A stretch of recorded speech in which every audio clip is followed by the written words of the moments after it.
Hello అండి, అందరికీ నమస్కారం. ముందే చెప్తున్నానండి, ఎవరైనా వెజిటేరియన్స్ ఉంటే వీడియోని స్కిప్ చేసేయండి. మీలో ఫిష్ అంటే ఎంతమందికి ఇష్టం అండి? నాకైతే చాలా అంటే చాలా ఇష్టము. అసలు ఫిష్ ఒక గుడ్ సోర్స్ ఆఫ్ ప్రోటీన్ అనమాట. అంటే ఇంకా చాలా నాన్ వెజ్ ఐటమ్స్ ఉన్నాయి, కానీ మనకి ఫిష్ ఆర్ సీ ఫుడ్ అనేది మనకి ఈజీ టు డైజెషన్. ఫిష్లో అయితే మనకి మంచి గుడ్ ఫ్యాట్స్ ఉంటాయండి, ఒమేగా 3 ఫ్యాటీ యాసిడ్స్ అలాంటివి. అవి మన హార్ట్ హెల్త్కి కూడా చాలా అంటే చాలా మంచివి.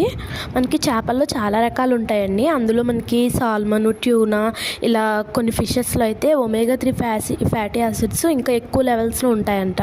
ఇక్కడ మనం ప్రిపేర్ చేసిన ఫిష్ వచ్చేసి పాంఫ్రెట్ అండి. ఇది కాస్ట్లో చాలా తక్కువ ఉంటుంది అండ్ టేస్ట్ మాత్రం మామూలుగా ఉండదండి. అండ్ మనకి పీసెస్ కూడా మంచి గట్టిగా ఉంటాయి అన్నమాట. ఇక్కడ నేనైతే మ్యాక్సిమం ఆంధ్ర స్టైల్లోనే ఇగురు చేస్తున్నానండి, కానీ మనమైతే ఇక్కడ చిన్న చిన్న మోడిఫికేషన్స్ చేసాము. అవి ఏంటంటే, ముందు ఫిష్కి మ్యారినేట్ చేసాం కదా, మా సైడ్ అయితే అలా ఏం చేయరండి.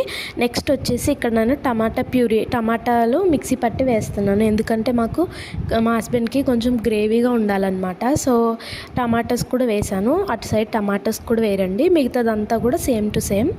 అసలు ఫిష్ క్లీనింగ్లో తప్ప ప్రిపరేషన్ ఎంత ఈజీగా ఉంటుంది కదా. కుకింగ్ కూడా చాలా తక్కువ టైమే తీసుకుంటుందండి. మెయిన్గా మనం ఫిష్ కర్రీస్ ప్రిపేర్ చేసినప్పుడు ఆ కర్రీని డామినేట్ చేయకుండా మసాలాలన్నీ తక్కువగా యూస్ చేసుకోవాలండి, ఎందుకంటే ఈ ఫ్లేవర్ అనేది ఎక్కువ ఎన్హాన్స్ అవ్వాలి మనకి ఫిష్ టేస్ట్ అనేది. ముందైతే ఫిష్ పీసెస్ని నీట్గా క్లీన్ చేసి పెట్టుకున్న తర్వాత ఉప్పు, కారము, కొద్దిగా ఆయిల్ వేసుకుని మ్యారినేట్ చేసి పక్కన పెట్టుకున్నాను.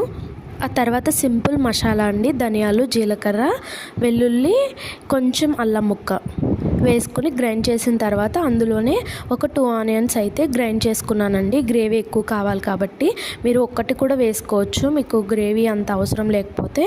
సో అంతే అండి, మసాలా రెడీ. ఇప్పుడైతే ప్యాన్ పెట్టుకుని అందులో ఆయిల్ వేసుకుని వేడెక్కిన తర్వాత ఫస్ట్ కొంచెం ఇగురు కాబట్టి కొంచెం కరివేపాకు, అలాగే పచ్చిమిర్చి వేగిన తర్వాత ఈ గ్రైండ్ చేసి పెట్టుకున్న మసాలా అంతా యాడ్ చేసుకుని అది ఫ్రై అయిన తర్వాత పసుపు, ఉప్పు, కారం ఇవన్నీ వేసుకుని వేపుకోవాలండి. అందులోనే మనం ఫిష్ పీసెస్ కూడా వేసుకుని అవి వెనక ముందు కొంచెం మసాలా అంతా పట్టుకున్న తర్వాత మనం అందులోనే సరిపడినన్ని వాటర్ వేసేసుకుని ఉడికిపోయిన తర్వాత కొంచెం గరం మసాలా వేసుకున్నా. ఉంటాను మరి, బాయ్.